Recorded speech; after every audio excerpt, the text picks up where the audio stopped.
Sensation, 9 years in the making. Thank you, Robert. Okay, thanks, guys.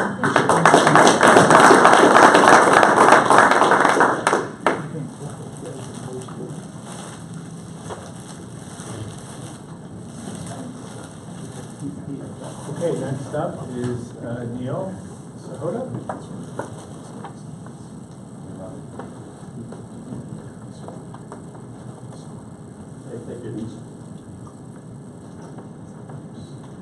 Hey, how's everybody doing? Good. Good. Good, you don't sound that good. If you had the turkey sandwich, I can relate. I hope I didn't do that to him, Neil. I apologize if I put him to sleep. You were very energetic, Robert. Let me ask a real quick question here. How many people feel like they have an okay understanding of what artificial intelligence is? All right. And how many people are using AI in some sort of capacity in their work? So, like a third. All right. What are you guys doing with AI? Anybody want to share? I just told you. You don't count, Robert. You can. Joe don't count. I've got a software that does more sophisticated document analysis than just maybe spell check. It'll do contextual analysis and find relationships and check things to make sure they're coherent and correct. Giant revolutionary game to believe that machines are for productivity and people are for creativity. So very simple, maybe even humdrum type of tasks could actually use AI to help us out with that. And to explain what I'm talking about, I'm going to go back in the past. So June 29th, 2007. Does anybody know what's so special about this day?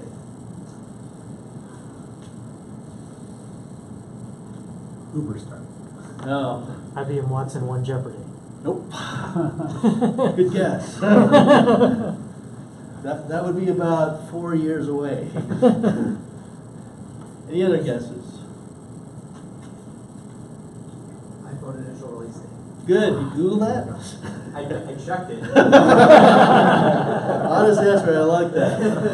This is the day the original iPhone was released, about 11 years ago. Does it feel like it's been around a lot longer? Is it safe to assume everybody in this room has a smartphone?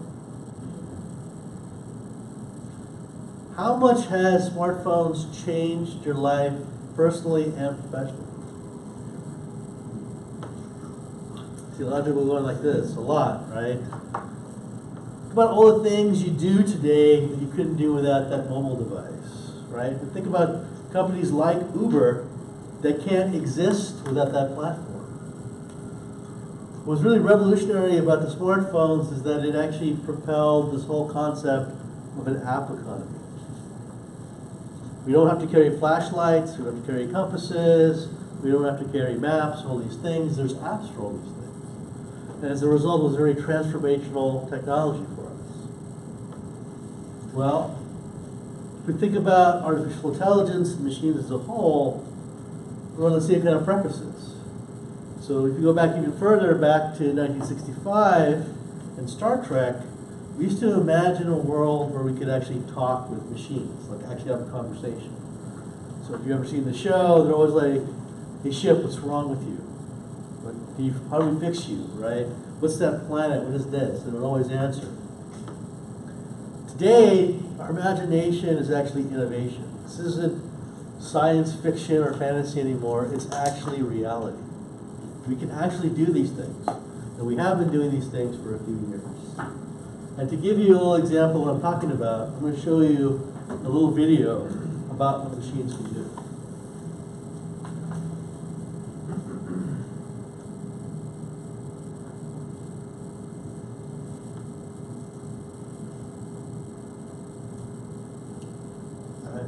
Did not pop up.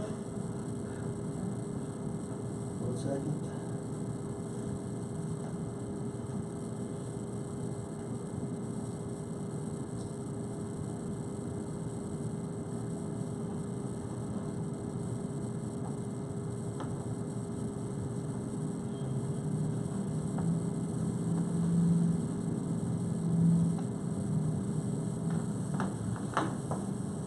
we go.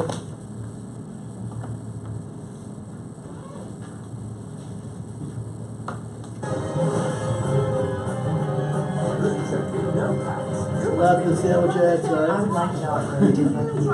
It's one small step for machine, one giant leap for machine-kind. IBM's newest artificial intelligence system took on experienced I don't know why there's multiple audio playing. There we go. Okay. Technology. Let's try it again. small step for machine, one giant leap for machine-kind. IBM's newest artificial intelligence system took on experienced human debaters and won a live debate. Subsidizing space exploration is like investing in really good tires. It may not be fun to spend the extra money, but ultimately you know both you and everyone else on the road will be better off. Called Project Debater, the system scans hundreds of millions of articles and journals to develop its position on a topic. Then it creates a narrative to support its argument. It has to be able to understand language in a way that will enable it to figure out what are arguments that support its stand for the debate. So we have developed a machine learning algorithm. It has neural networks, deep neural networks in it. It has other machine learning technologies in it. Project Debater took part in 2 debates, each consisting of an introduction, a 4-minute rebuttal, and a concluding statement. And in the second debate, the Project Debater actually convinced 20% of people to change their minds in favour of it. The AI even predicted and rebutted arguments before the human opponent made them. They were learning what is the rationale behind how a debate is structured. How do you build an argument to make it persuasive? IBM's Human Computer Challenges began in 1997 when Deep Blue beat world chess champion Garry Kasparov, and in 2011 IBM Watson won Jeopardy! But its researchers say Project Debater has applications beyond just winning debates, like in the legal and financial fields. What we are trying to develop is a demonstration of technology that has a lot of power to aid human beings to expand their mind, to get better insight.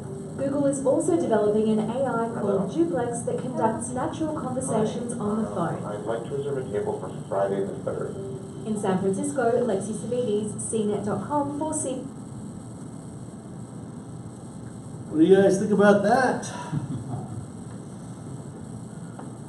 Do you believe that a machine could actually anticipate what people might be thinking and formulate effective, persuasive arguments for a side, one of the sides of the talk?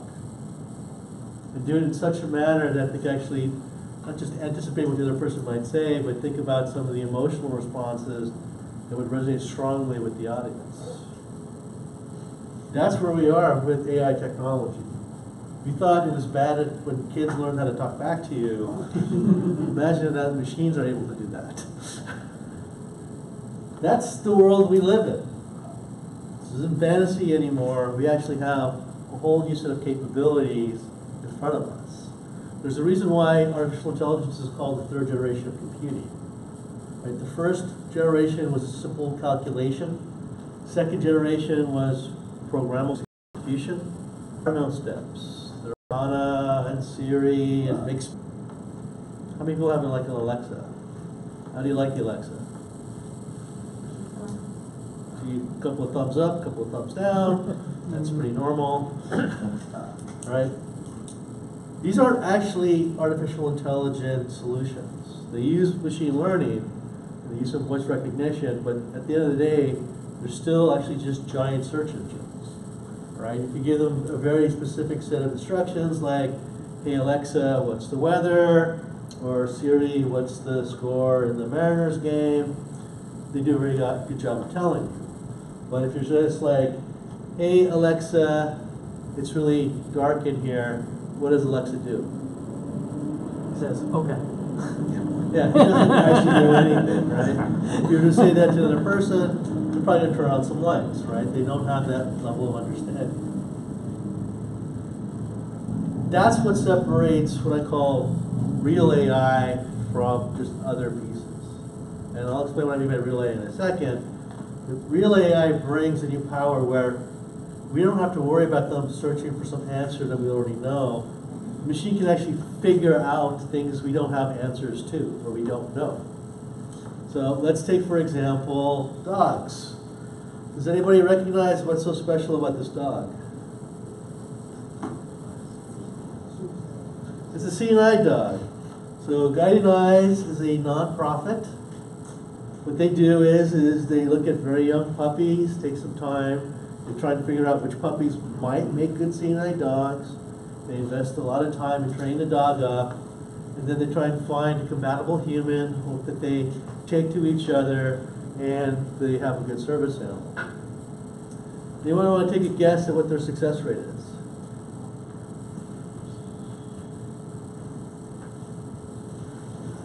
Safe environment?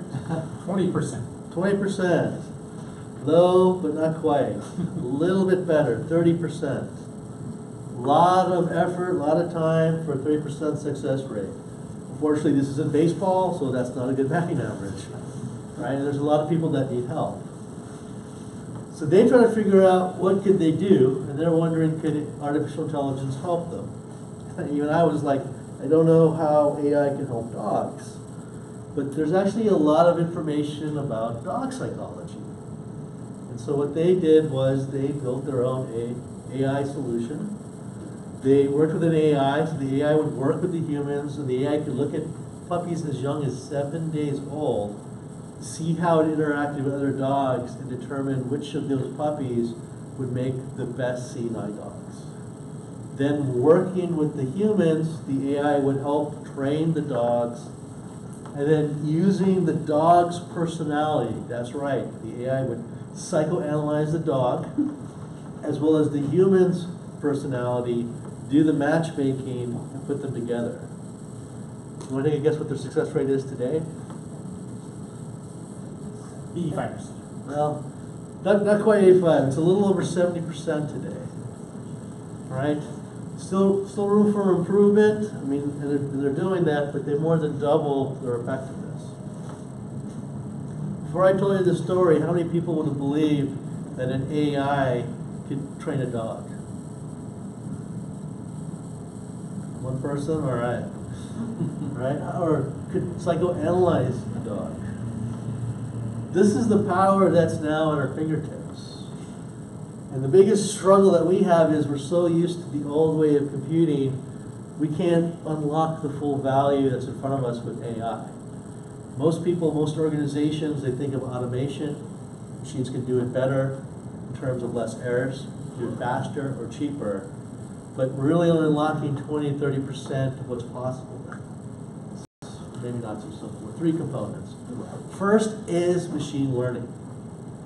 We don't have to program every step, every pathway, every exception path. The machine learns by doing. So just like you teach a little kid, what we do is we give the machine what we call ground rules or ground truth on how to make decisions. So think about like if you have kids of your own, how do you teach them right from wrong when they're like 3 years old? You give them some basic rules to try and determine what's right or wrong. As they grow up, you correct them. So as they do things, you say, that's bad behavior, this is good behavior, and so forth, and they learn. Now, unlike us as humans, where we need like 10,000 hours to master something, a machine only needs a few weeks. So it goes from 3-year-old to PhD in a very short span. And it has the advantage that it has an eidetic memory. It remembers everything it does, hears, reads, sees. So it always builds upon it. Second is the ability to understand natural language. Think about the way we talk. We use a lot. It's not taking everything literally. It's looking for the contextual understanding. And again, if you think about how we really talk with each other, how we communicate, there's so much of that in play. Third, AI has the ability to interact as if it were a person. For better or worse, search engines have taught us to use keywords. So like if I want to buy a mountain bike, I'm going to go to Google, I'm going to put in mountain bike, and get 50 bazillion web pages. I'm going to search through some of those, learn some more keywords, try those keywords. If I go to Facebook, get some fan pages, I'm gonna do a whole bunch of work to try and figure out what mountain bike to buy. With AI, if it knows about mountain bikes, all I have to do to the AI is go and, yo, I wanna buy a mountain bike. And then the AI will come back and say, well, why do you want one? I wanna get back in shape. And the AI will be, okay, how often do you think you'll ride it? Probably like, and I'll probably say, probably around my neighborhood. And the AI will be great, here's the right mountain bike for you. Just like having a conversation with a buddy that happens to be an expert in mountain bikes. Now, the AI is asking me questions to learn more information, to help make a good recommendation, but the AI probably knows other things about me. Like, it probably knows, I know that Neil's a really busy guy, and so if he says 3 or 4 times a week, that's like once a week. I also know that Neil is skinflint and doesn't want to spend a lot of money, you know, and going to factor all these things in to come in with the right recommendation for me. These are the 3 key components that really make up artificial intelligence. So what can you do with that? Well, there are nearly unlimited possibilities out there. And as I was saying, there are things that machines can do that we find very difficult to believe. And one of them might be about reading the emotional state of people. One of the things that was done with Watson was actually create a movie trailer for a movie called Morgan. Has anyone seen the movie? I can't really recommend it. It wasn't that great of a movie. Right? It's a horror movie about artificial intelligence, and Fox Studios came to us and said, can we do something with you guys? And we're like, I don't think so. We're not that thing, but we talked about it, and what we wound up having Watson do is watch the movie and create a movie trailer.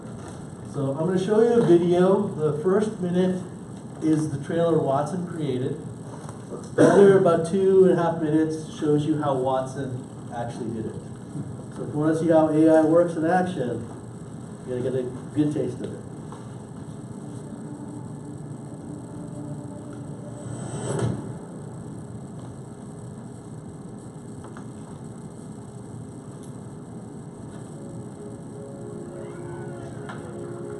Its first birthday exceeded our wildest expectations. I did see this, now I remember it. I wouldn't recommend it either.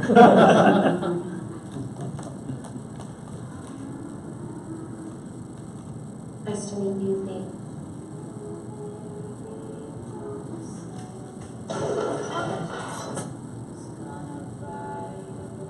I have a 13-year-old daughter. You don't get to see her much anymore.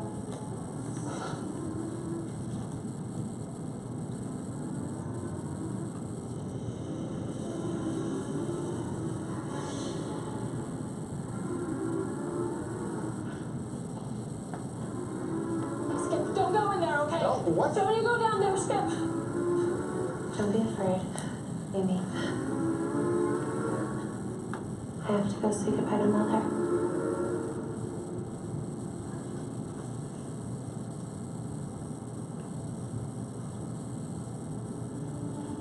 Fox approached IBM and they said, well, we have this movie coming out. It's called Morgan.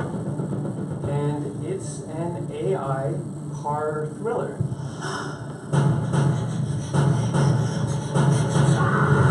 And then what Fox asked was, could Watson analyze the movie and generate a trailer automatically? Human beings are very quick to judge the mood of an individual. Possibly an AI over time might be able to develop those same instincts. So we thought, let's send Watson to film school. Morgan was our little breakthrough. It exceeded our wildest expectations. Here you have the whole of the Morgan movie, and you can see where action is taking place at the different moments of the movie. And this is how Watson actually extracted salient moments from Morgan, which we then proposed for making the trailer. Watson was able to model the scene visually to determine, was the scene scary? Was it a tender moment? Was there sadness or happiness? Watson is the tool that's helping arrange the visuals, but it still needs the human element. So then I can come in and just supervise the creative aspect. I don't think AI is any value until it does start to understand and calibrate those emotions for itself. I think that's asking a deeper question. Will computers be able to create art? Can they create? Period. It's still very difficult to think of how a computer might be capable of original thought, something that's essential in creativity.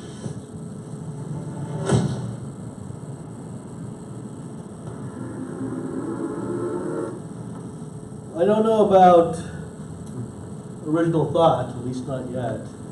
But a month after that guy made that statement, could machines create art, Watson actually created its first original music.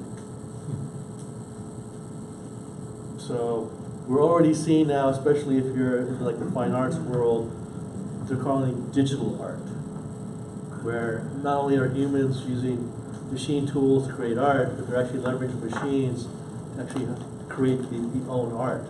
Things from music, to even sculptures, even paintings. Scary, exciting, both. What we really have is a whole new way of thinking right now. We have all these capabilities, what can we actually do with them? What are the powers that we can unlock? How many people here are foodies?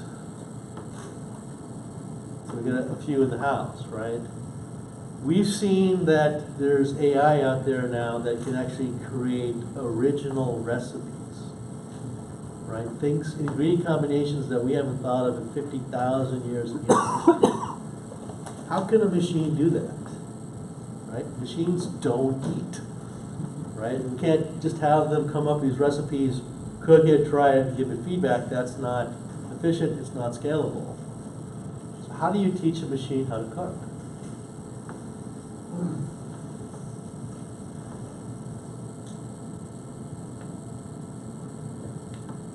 I mean, at some level, isn't creativity just taking information and reorganizing it? So you give it a lot of information that says, here, these ingredients are spicy, whatever.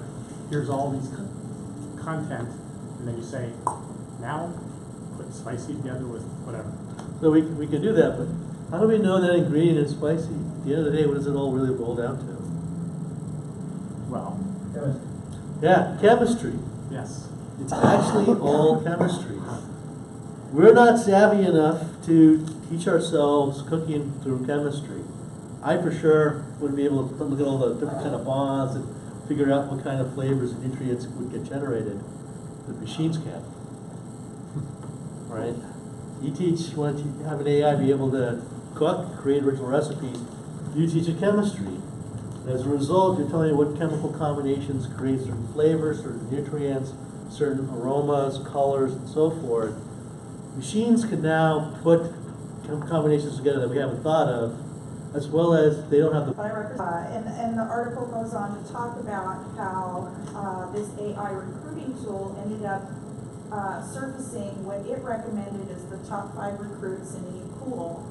And generally the candidates were men. So what are your thoughts about bias in these types of technologies? That's a great question. We have to be very cognizant of it, right? The machines itself don't have bias, but we do. And when we tell it is the ground truth, we might be injecting bias into that. And the way we train it, we might be injecting bias into that. One of the big moves right now in AI is to figure out, could we somehow identify the bias? I mean, strip out's going to be just really tough to do. Can we identify the bias and correct for that? I'll pick on Google. I know they didn't mean to do this intentionally, but Google Vision, very powerful visual recognition tool, very good, right? When it came to trying to identify people, it was excellent at identifying white men. Women, other ethnicities, not so much. And when you look at it, well, the guys that created it and trained it were white men. So without realizing it, they kind of skewed it to one way. Fortunately, what made it worse was when we look at a picture of an African American, it would identify it as a gorilla, which is a racial epithet. Did they mean to do that? I honestly don't believe that was the case. this was an inadvertent outcome of the training because they lacked diversity in the way they did it. And I think this is one of the key things we all need to worry about in terms of content and training when it comes to these types of technologies, right? The people that work on this, their heads down trying to solve a problem, trying to do something, and they're not necessarily thinking about that, but it's just like we teach a child. And if you want to teach a child good behavior, be a good person, you have to have that diverse perspective. You have to be exposed to different things to be able to figure this out. This is not an easy issue to solve, unfortunately. And if you think about it as a global, on a global scale, we have a huge problem. Just different countries, different regions, we have moral and ethical standards. The digital age doesn't know any boundaries. How do we rectify that? So I was the one guy, when I was addressing the world regulators in Geneva, willing to throw out the hand grenade that the only way we're going to be able to address this and coming up with meaningful regulations on a global level is to come up with an agreed upon baseline standard of ethics and morals for all nations. That did not win me any applause because it's an incredibly hard thing to do. But on that note, just talking about, right, food, you know, tennis, training, cars, predicting stock market prices, even education like Sesame Street, all these things are using AI. We have to be cognizant of how it gets trained. Because again, we might be introducing different types of bias without us even realizing it. And at the end of the day, we all have some inherent biases, whether we actually are conscious or subconsciously aware of it. So it's something we have to be on top of. It's why it's so important. And when we do these things, we bring a lot of different people to the table. That's the only way we're going to be able to detect some of these things. But on a happier note, AI is becoming kind of old hat. It is in every industry and sector these days. I can tell you that there's over 30,000 organizations around the world, profit, nonprofit, government agencies using AI in some capacity today, live product, live service. Spanning from healthcare to education to talent management, sports, and so forth. I don't know of a single industry that's not yet embraced AI in some capacity. Now, one of the, unfortunately, slowest moving industries is legal services in this space, but now we're starting to see a lot more there. And since Knobbe Martens was nice enough to help sponsor and organize this event, I thought I would use a legal example and show you a startup company in Los Angeles that has built an AI-powered associate lawyer. So just bear with me for 2 minutes. Let's see what they've done.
So essentially what they've been able to do is take what takes normally an associate lawyer anywhere from 9 to 12 hours worth of work and do it in 2 minutes. Right? This is the power of the technology. It's not just about automating like repetitive tasks, you can do more complex work. This is been such a game changer, right? That they This company was started by 3 lawyers, no technical knowledge, nothing like that. Within a year, they had built their product. They already have companies like Walmart and Nationwide Insurance as clients. They have a lot of actually Fortune 500 companies, as well as big law firms now using their service. And not so much just because of the cost savings in terms of billable hours, but I can't name the company. They did a very thorough pilot on past cases they had, and they realized that their lawyers actually missed stuff, missed precedents and other things they could have cited. They could have saved a lot of money in litigation fees, a lot of money in payouts as well.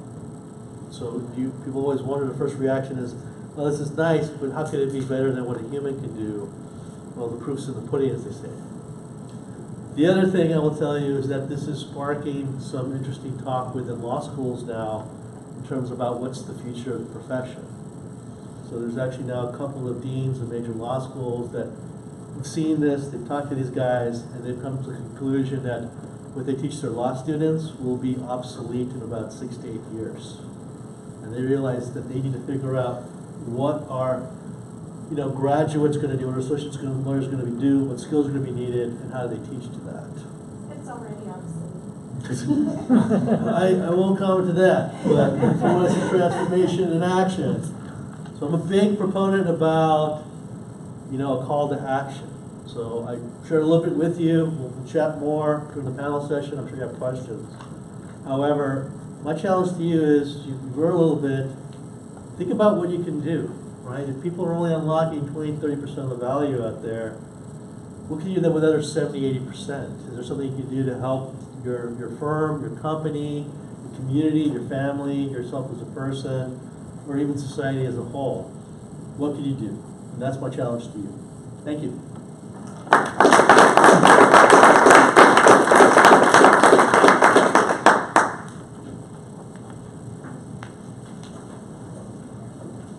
Neil.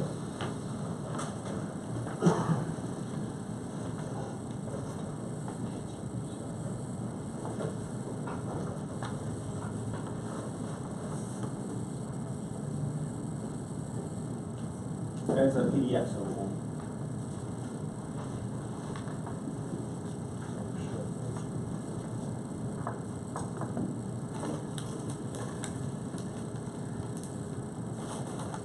Try, I think it's Control L. All right, last is Joe Jacobson from UPS. Joe? all right, thanks. So I'm going to talk for just a few minutes here. But before I do, how many people would let a complete stranger in their house? Okay, got it. How many people would let a complete stranger in their house? Okay, 1. Okay. How about your car? Not many, right? So what I am going to talk about UPS today, but not in the way of a commercial, but just in the way how technology is really changing industry. That's a couple centuries old. So disruption is everywhere, and I think the older you are, the more prime you are for disruption. So I'm going to talk about how technology has really changed things, and how trust absolutely comes into play. I just said it once, so.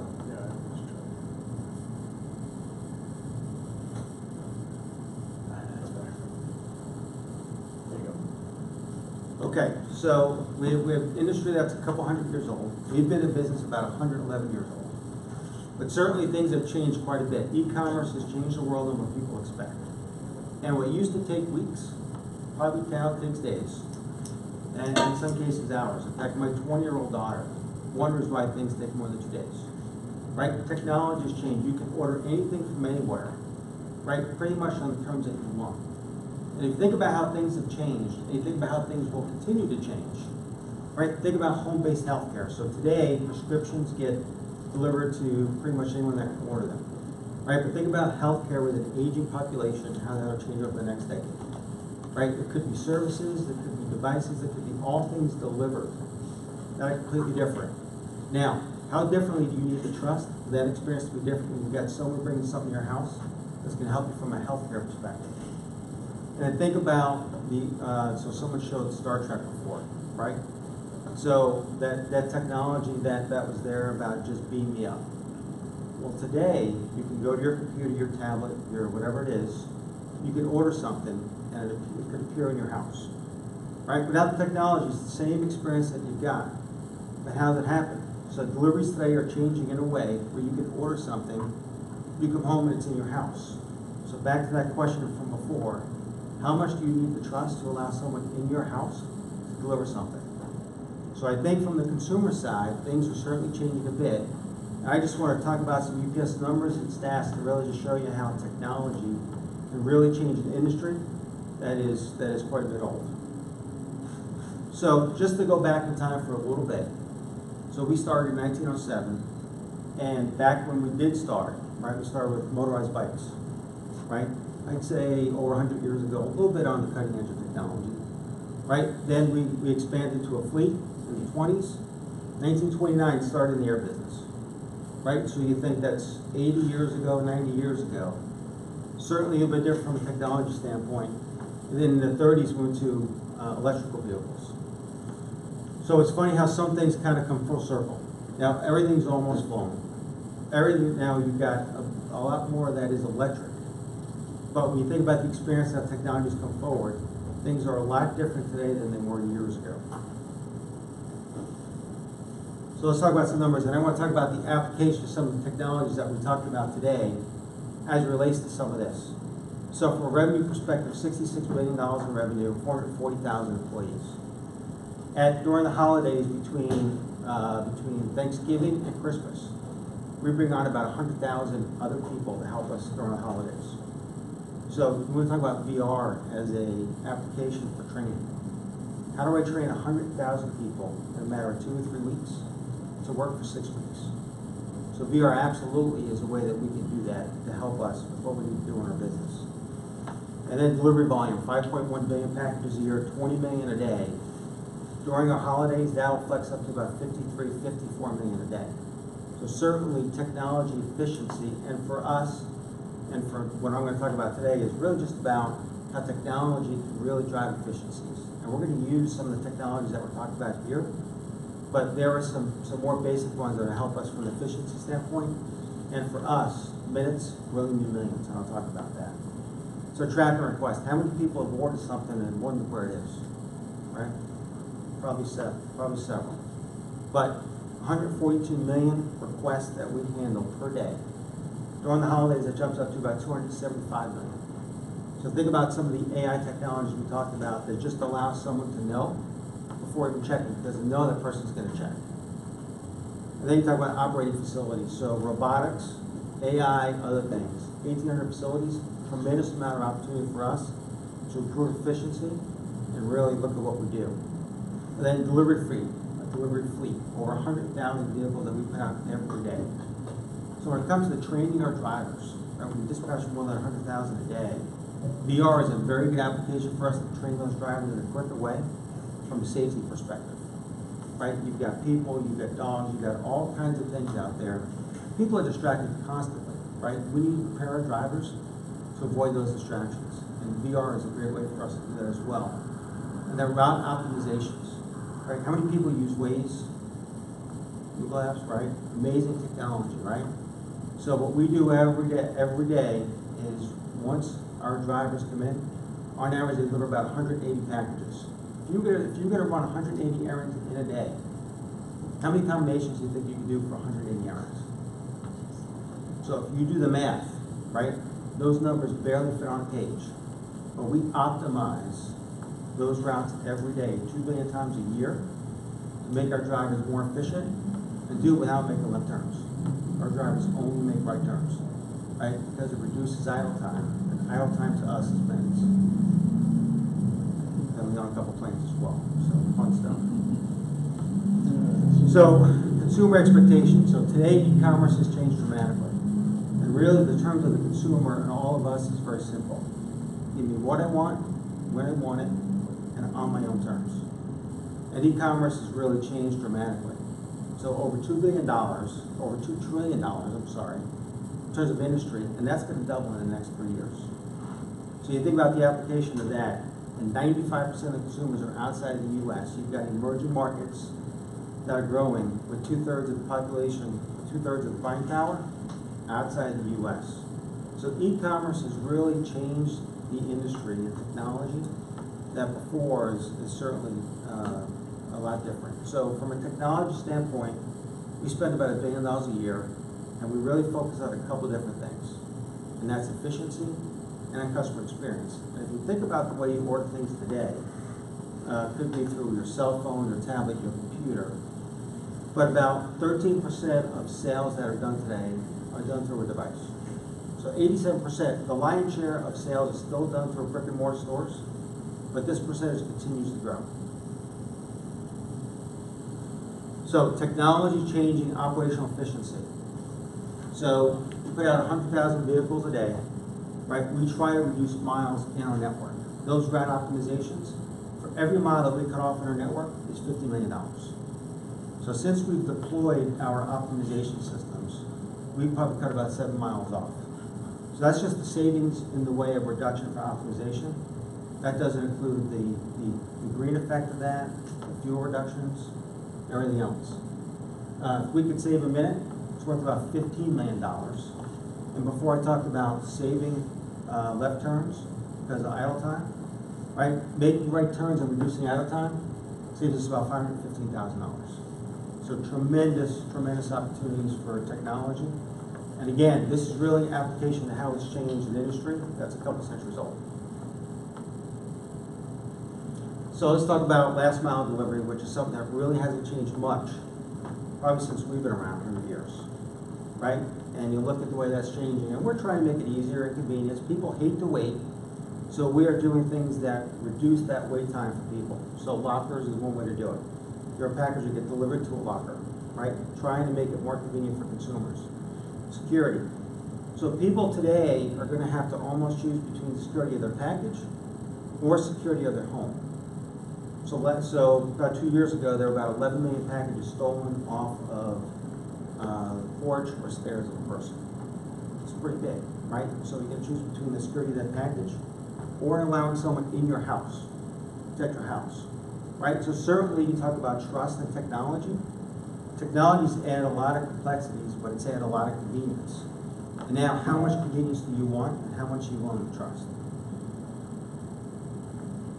So drones, I think certainly drones, everyone is looking at drones as well as us. We envision them coming off the top of a car and would go deliver somewhere else while a driver goes one direction, drone will go the other direction. But certainly a trusted source, right? Can't get compromised. But as regulations allow over time, that'll certainly be something that'll change last mile delivery. This is the last slide I've got. So you want to talk about smart homes, smart locks, security. And you can see 28% of people, they want that personalized experience. And a home is certainly an option. And then back to the question earlier about your car. Let someone in your car. And you can see the number of cars up there that will be connected, the number of cars that will be in the US. And you think about the amount of time cars sit idle, 90% of the time. And the other thing is, deliveries in your trunk, car sits idle. So why not? But you got to allow someone in your car that you really don't know. So you talk about the amount of trust that consumers are going to want at the price of convenience. Certainly things are changing, and with our industry, changing a lot as it relates to technology. So that's what we got from the UPS side. And unless there's any questions, I think we're going to move to a break before the panel. You guys already working with smart home technologies? You know, this Control4, Amazon, Alexa? Yeah, not necessarily with Amazon and Alexa, but we're working with smart lock companies that will give our drivers temporary entrance into a house. So that's what we're doing. We're also working with some garage door companies as well. As you think about the garage door opener, I mean, technology there really hasn't changed. So the garage door companies are looking for ways to add to their value statement, right? What they do. So we're working with some of those companies that we would partner, would allow us access to a garage. Now, you don't allow someone in your house, but maybe you feel safer with someone in your garage. So that's one thing that we're doing as well as with the smart lock. how about technologies to track stolen items, like in your phone, your iPhone, you can say, hey, there's a chip, that allows you to say that phone has been stolen and track it down. How, knowing since you were working on the stolen packages, you could follow those packages and figure out who's actually doing it. I mean, is that happening out there in the world or no? So we're looking at a couple different types of technologies to do that. RFID is certainly an option, right? And then there's other technology that you could layer into a label or a piece of tape that would allow you to track. Certainly some of that comes at an expense. So it's a matter of trying to find that happy medium between expense and tracking, and then you wonder where the responsibility that comes to. Is it the shipper or is it the transportation company? Right? So you really need to have consistent protocols across an entire industry to really do something like that. Right. But it's been a concept for 20 years and it hasn't really happened. So. Well, it's back to the last mile delivery, not changing much. Yeah. That's why there's been the introduction of lockers and other things to try and secure that delivery. And then with some of the latest trunk or house, but some that comes with a price. Thanks. Joe, what about chain of control? In other words, from the original place where it's picked up, are we going to be able to see exactly where something was? And then the other issue is the quality. Could we, at some point in time, say, was this package ever shaken? How much physical force was put on it? How hot was the truck? You know, the conditions, if you will, that would have potentially impacted that. So if we all of a sudden get something that on arrival, we could say, hey, it was handled really well, so it must have been shipped in the wrong state. Any stuff going on like that? So I'll talk about the second one first. So as it relates to the second one, you can actually put a device in a package now, and a lot of it really is around healthcare, because you need to make sure the integrity of a package, temperature-wise, and if it's a device or some type of prescription or antibiotic, you got to make sure a certain level of temperature is maintained the entire time. So we've got the ability now to monitor that as that shipment's live and active, and see if there's any compromise in the way of opening or in the way of temperature. And then chain of custody, I mean, we certainly do that now, but I think think about blockchain technology with packages. You know, if we're doing 20 million a day, what defines a blockchain transaction? Is it an actual package that would move from a supplier to the end receiver, or is it an ocean container carrying 2,000 packages, right? I mean, there could be certain different definitions, Mark, and to that question about the connection of it, yeah, that connection is there to a degree today, but I think with these technologies, certainly a lot more opportunity for that. How does autonomy play into your delivery plans? Yeah, so autonomy is something that we're certainly looking at. When you put out enough vehicles like we do, certainly it's of interest. So we're involved in some testing now with companies to try and have that technology play out. I think, and we're part of committees for drones and autonomous to try and be part of the definition of how that plays out. But I think as regulations come down on something like that, I think every time it makes an advancement, it takes a step back.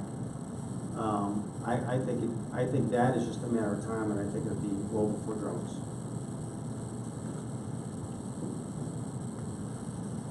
Okay, thanks.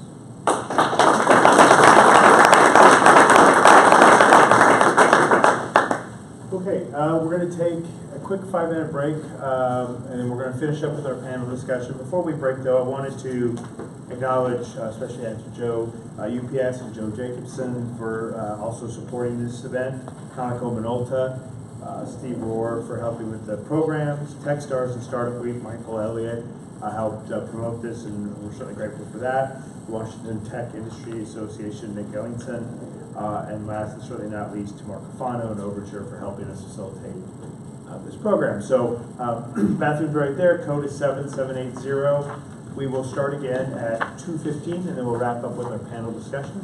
So thank you, and we'll start again in 5 minutes.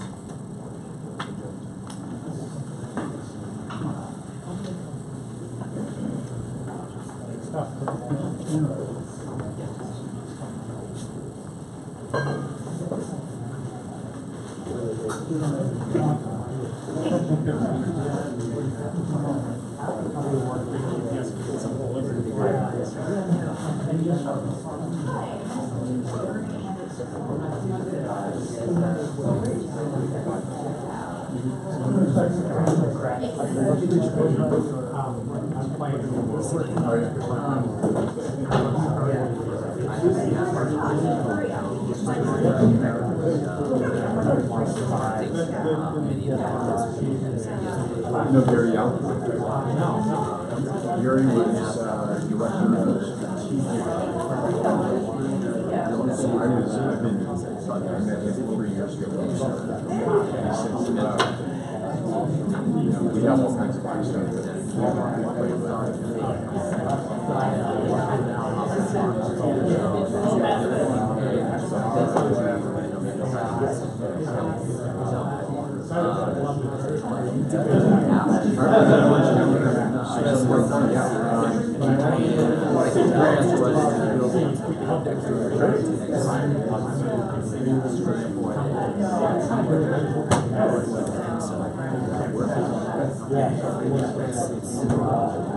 Where are they?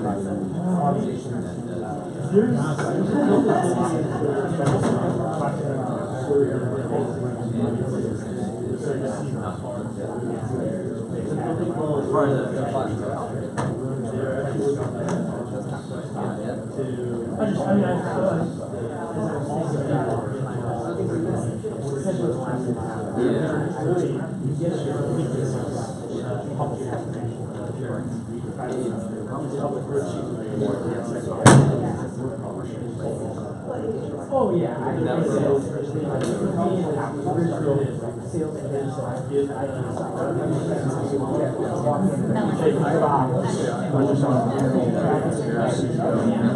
Very charismatic, very nice guy, yeah. Was it around the yeah, it would be like a technology. That was my bias in terms of up there, as believe me.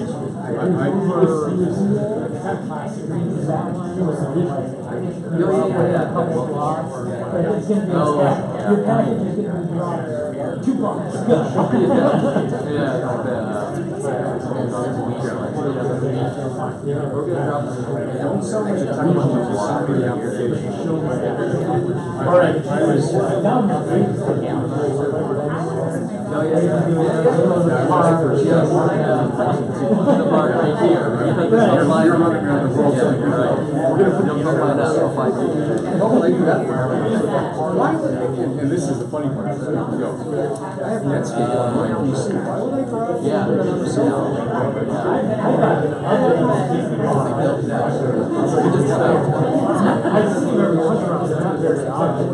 I don't understand.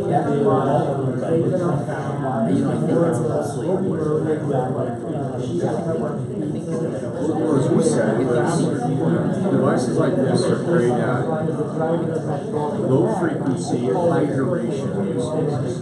We sit and create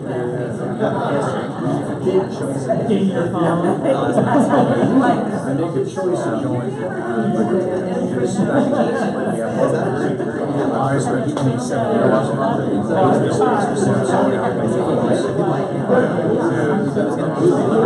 so this is a shift to say, look, it's about low let's continue with disruptions. And so this is all this is how we sort of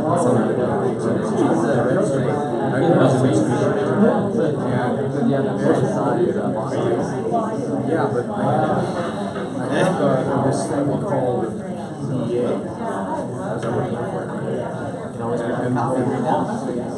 Well, the funny thing was, I was the last product manager of the Apple. I actually have the I sort of got, yeah. I sold them all to Fry's for $337 when our cost of goods was about $700. Great technology, but what the hell do I do with it?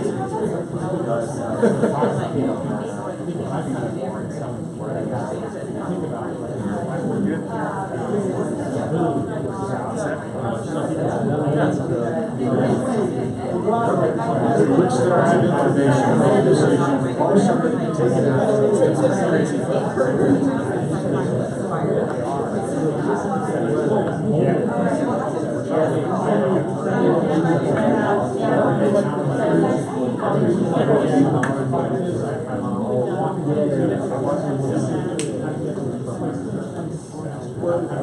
I showed you a picture of a Ferrari, and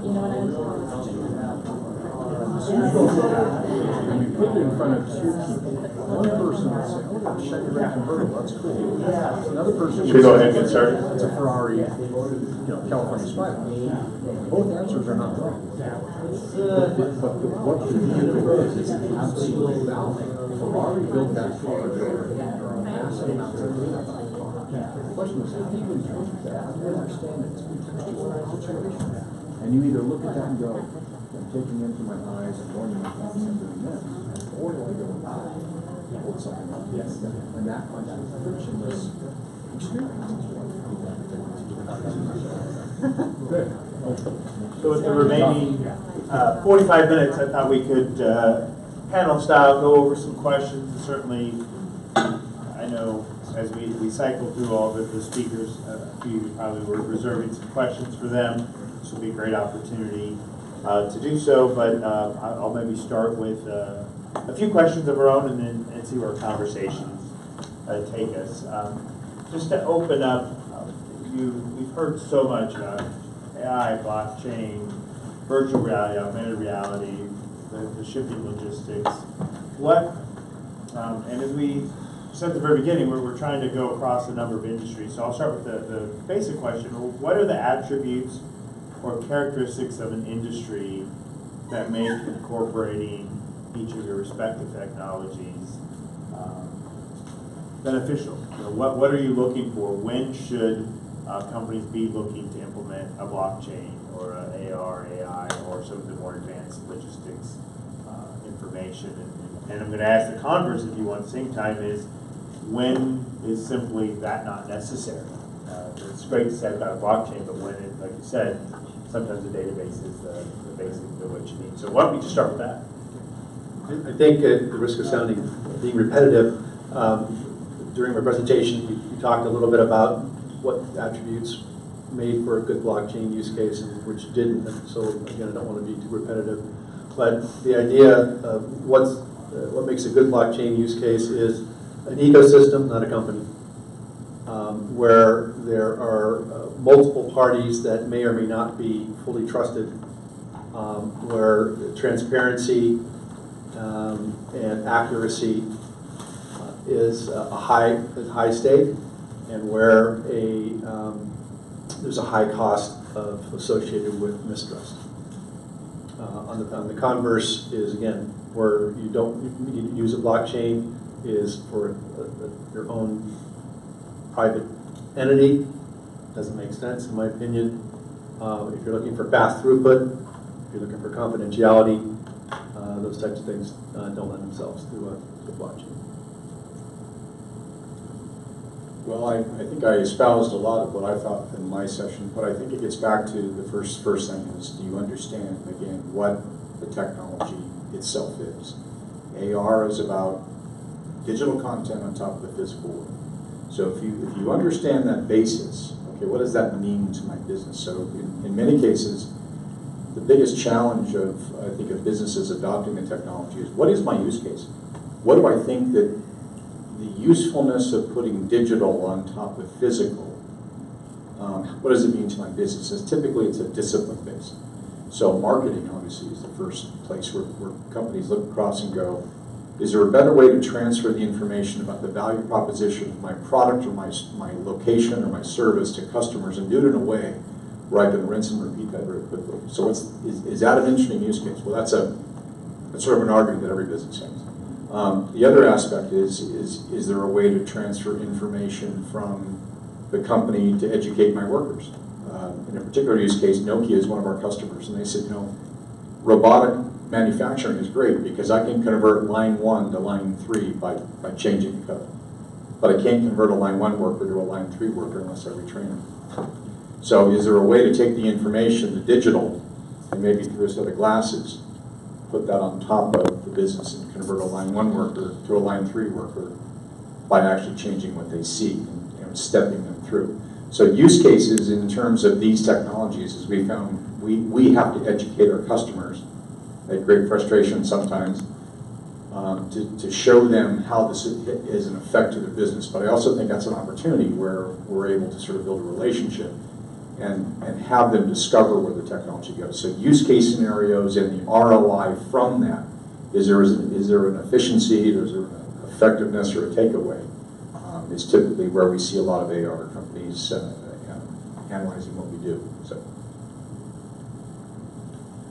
Thanks. Very similar comments. I think when it comes to like artificial intelligence, it's really where you add value, but you add value in a way that you actually move the needle. So not like just especially a small really increment. But I'll use the example I showed in the video of legal nation, where you have a somewhat repetitious task requires cognitive thinking. So in this case, you're reading through a bunch of discovery information, you're thinking about precedent, maybe looking it up, thinking about questions, that kind of stuff. Where I think AI is not really necessary is the more humdrum, kind of just plug and play search engine type of results. I'll give you a really quick example where the guy who pitched an idea to me is saying that, you know, think about cars and people won't be able to try to save money when they do car repairs, but if they could talk to an AI and say, hey, you know, I have a Ford Mustang, how do I replace my spark plugs? It's actually not a good like use case or good use of AI. AI contributes very little to that, right? You just go to YouTube and type that into the search engine and get the video. So about some of the technology and for blockchain, what we're finding is there are a number of companies out there that are willing to participate. Not as many that are willing to lead, though. And we're working with suppliers. And Ken, I think your diagram of the tuna supply chain was certainly a good illustration of what to do. And when you think about a transaction and a package, there could be almost as many attributes that were part of the diagram that have an interest in the shipment. Shipper, receiver, supplier, vendors, manufacturers, who's handling the financial part of the transaction. They can all have an interest, and how do you pull that together? So you've got some that are interested, and some that are still very new to it to say, we've got an interest, but maybe at a distance, right? And I think I've tried to show some of the areas where we could benefit with technology, and maybe some of this right now is of interest, but maybe not the most important thing. Joe, since you have Mike, we'll start with you. Follow-up question then is, what are the underlying technologies that have emerged? I think you got to that in your presentation, but what are some of these underlying technologies that emerged that really make these elegant solutions present, right? Like why now is it a good time to do these advanced logistics, AI, you know, all of these? You know, is it the underlying computing power? Is it these services? All of these things that all people have access to. Is there something that makes it key, or what will make it key to the emergence of that solution? So I'll answer that as it relates to our business, right? So, and just for us, 20 million packages a day with a $2.4 trillion e-commerce business.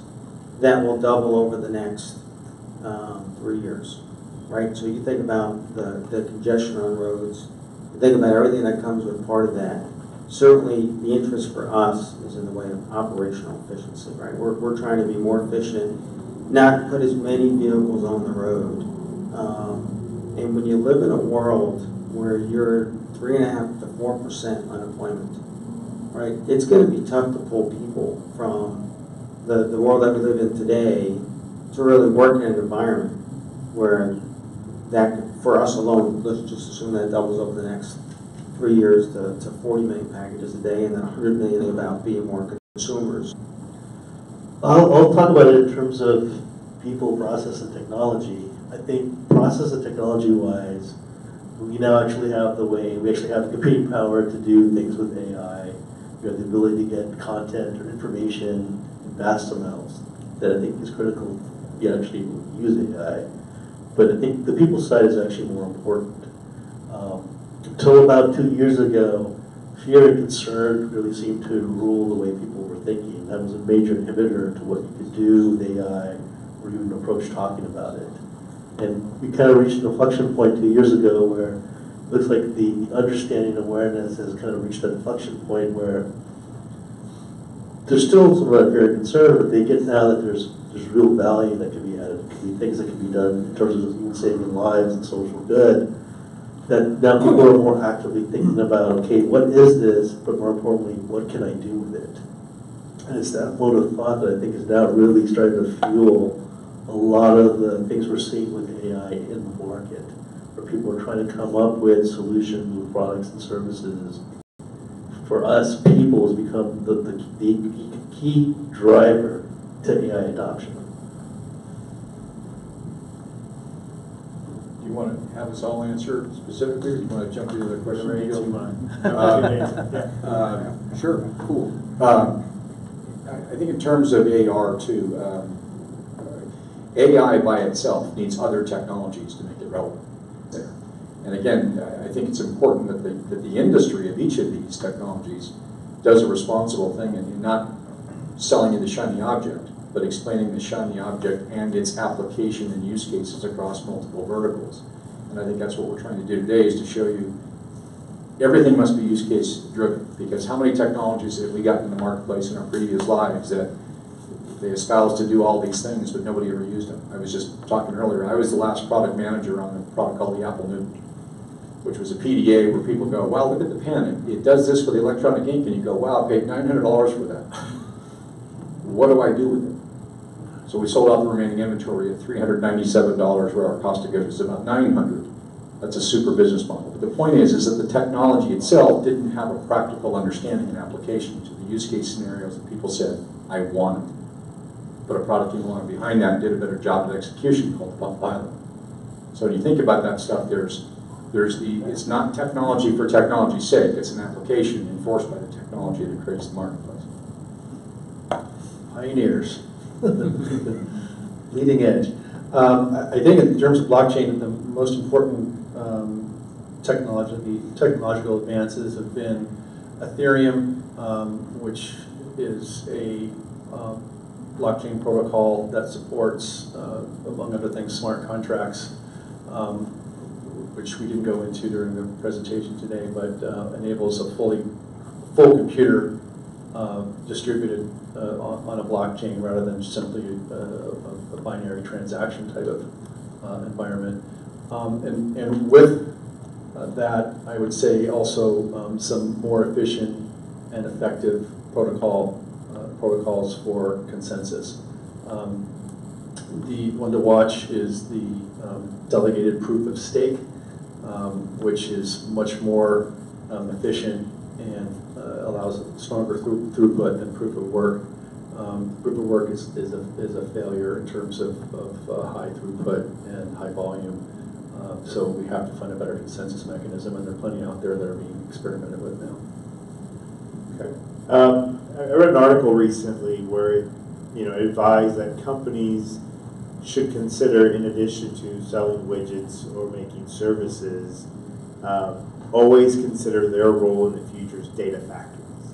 Right? Regardless of what industry you're in, and you've seen the use of some of that information across all of your technologies. And so my question for your comment is, one, feel free to evaluate how important that is, or any of your technologies that you talked about. How important is that, and should companies be thinking about that, or is this really the right time for them?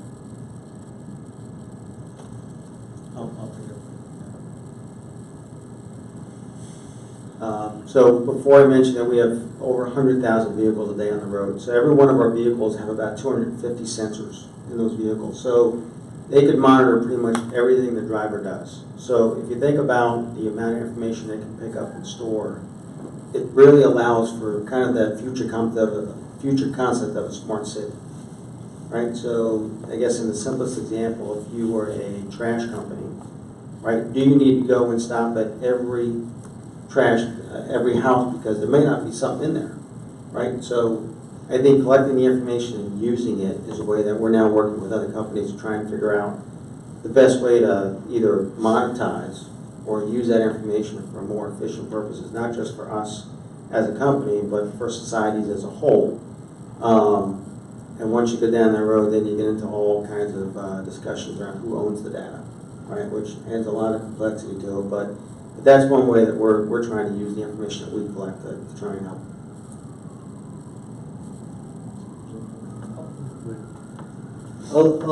Let's make a comment on that I think data is valuable, but it doesn't mean all data is valuable. I think it depends on what we want to do and how we can consume it. Our technology is so good today that we just have the ability to collect all kinds of data, and we do it because we think maybe there's something from it, not necessarily, right? I think Joe started alluding to actually a really interesting point is, at the end of the day, what happens with that data and who owns it and where's the value?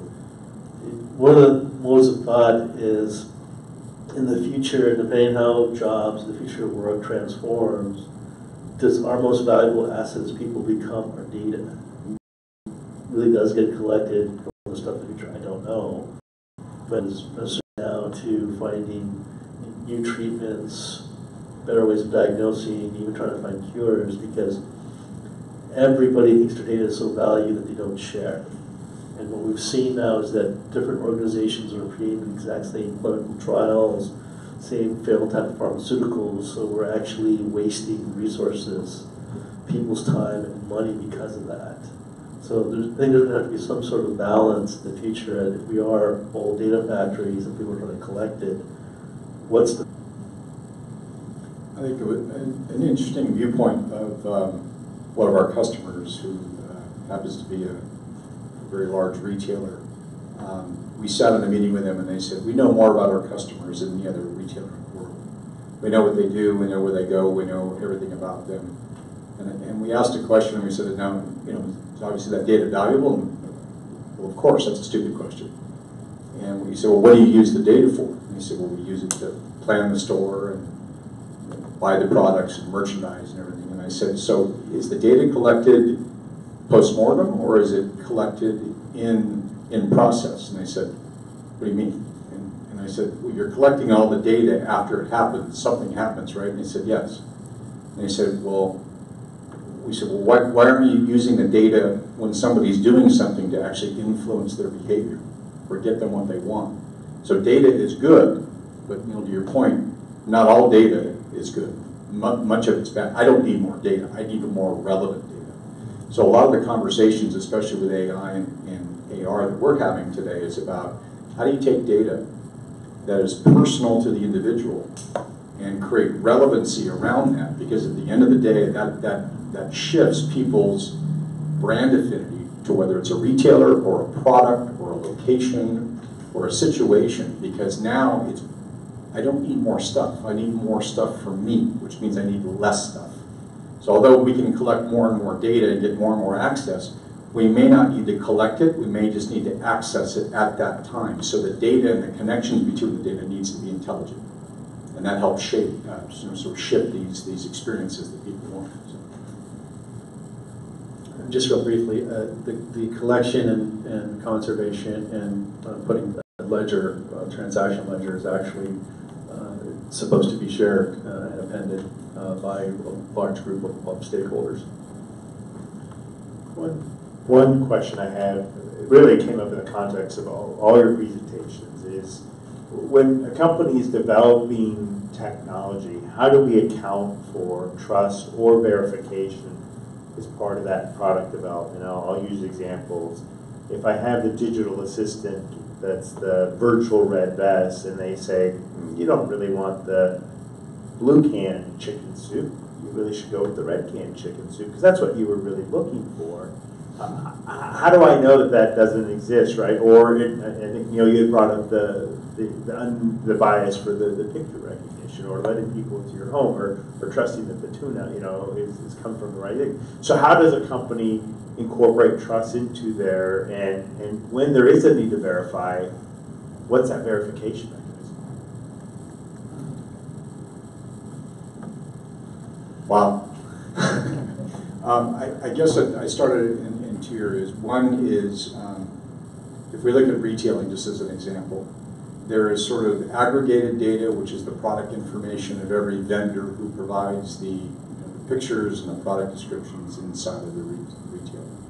And then there's the sort of incentivized data, which is you want to buy this one versus this one. So that's the marketing versus sort of the analytical part of this.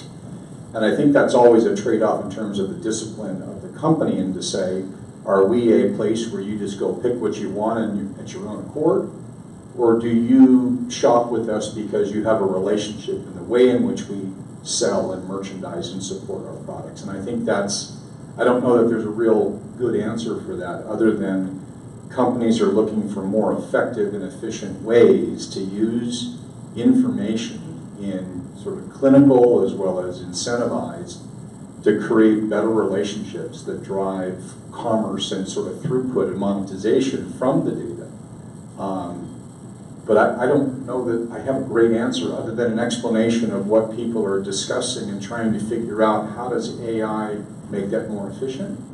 How does it make it more relevant? And how does AR with that make it more, make it frictionless in order to get the information? So all I have to do is take my phone, hold it up to the things I see, and the things get explained to me. And maybe there's something that says, this is based on your past history, you should buy that one, or you bought this, you should also buy that. Does that sound familiar? Well, today we do that on Amazon, so people who bought this also bought that. So it's happening in other ways. The question is, how does it become more relevant to me, rather than if I buy something on Amazon and I get recommended 16 things, like I don't need all that stuff. That's a clinical analysis of what's been purchased relative to attach rates, rather than what my personal behavior has done to what that means in terms of a decision that they're making with respect to the product. There are actually AI systems out there, like IBM Watson, that can actually explain how they arrived at a conclusion. They can actually walk you through the logic. So imagine that totally builds more trust. It doesn't mean that they're still not biased or trying to nudge you a certain way, but that's true for a lot of stuff that we do. How many people have ever seen a McDonald's commercial on television? And does the food on the TV look like the food you get in a restaurant? Right? Even subconsciously we recognize that, we don't make that association. So I think part of it is just the perceived impact we see on some things. If it's something, treatment or a surgery or something that might really impact people, a person's life or a large number of people's life, then I think we have to take a hard look and look at a more diverse perspective and really filter through what I call the trade strategy to see, are we inducing some sort of bias or not. And bias cleansing, as I teach my students, is not an easy thing to do. It can be done, but it's an investment of time and money to make that happen. So high impact is probably worth the investment. I guess if I had asked the question earlier, how many people have ordered something online and got delivered, probably would have got almost every hand that went up. And then if I had asked them if they knew who actually delivered it, I probably would have got a lot less hands that went up, because today packages just appear, they just don't know who delivers it. And one of the few things that you probably don't get to choose when you order something is who delivers it, right? But I guess in the most unscientific way possible, the one thing that we're doing from that trust standpoint is asking our customers. That is positive as it relates to, because there's all options out there today for delivery, but in terms of who they would trust the most, and that's kind of what we're going off of. So maybe this is a good time to, Mark, question. Yeah, specifically, you guys have sort of touched on something that has to do with the overall issue of transactional trust. But at some point in time, if we're talking about a business, if you will, serves its shareholders, serves its employees, it serves the people that construct the business, and then if it does all of those things on a continuous basis, it can sort of talk to the issue of serving the public.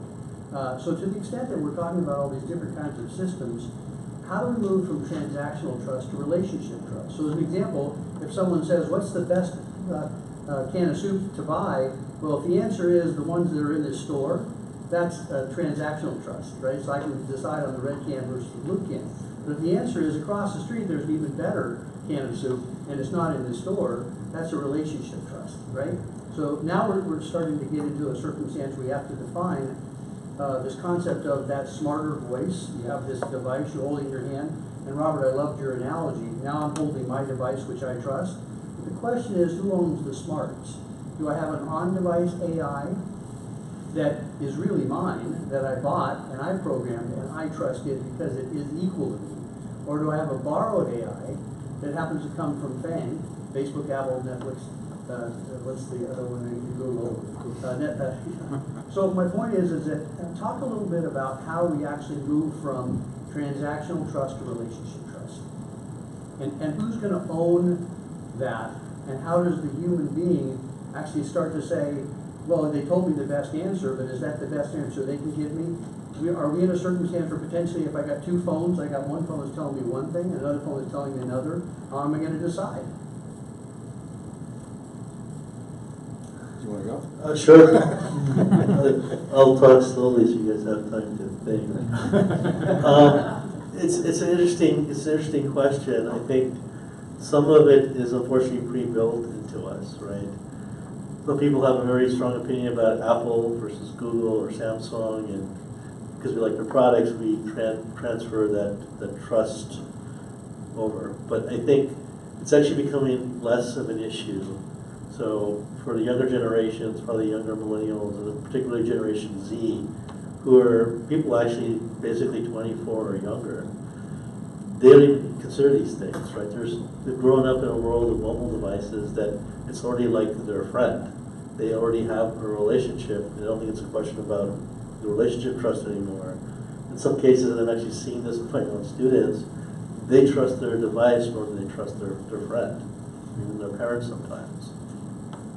So I think your question is interesting, Mark, but I think from a societal change standpoint, the way we're adapting to things is a lot different. It's the same thing where you've all heard about like the schemes where you got some people in Nigeria calling you up and saying they're the IRS and giving you this information.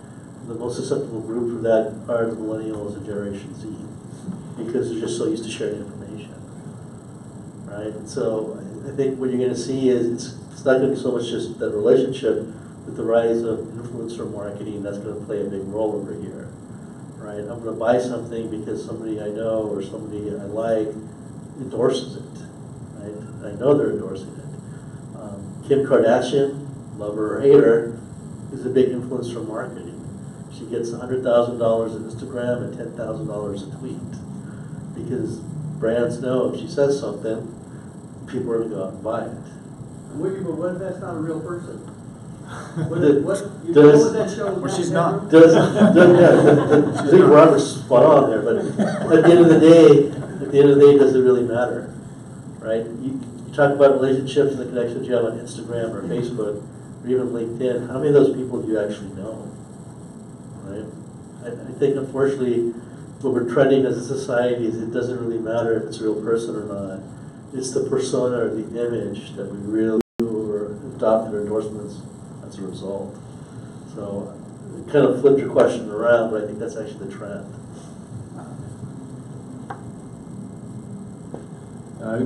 Switching to the corporate context, it's one of the challenges that you have. You've got a consortium or some like-minded folks within an ecosystem who are all semi-trusting each other, all agree that the way to better profits, better relationships within the ecosystem is to adopt technology.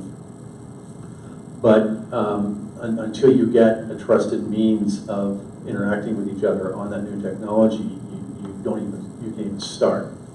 In the case of blockchain, as we talked about before, we have the mortgage ecosystem right now that has been able to be electronic for 20 years and still isn't. And they're a perfect candidate for a blockchain solution. They don't trust each other enough yet, and they keep blaming each other. And there are stakeholders who, as was mentioned earlier, there are stakeholders who don't want to see this happen.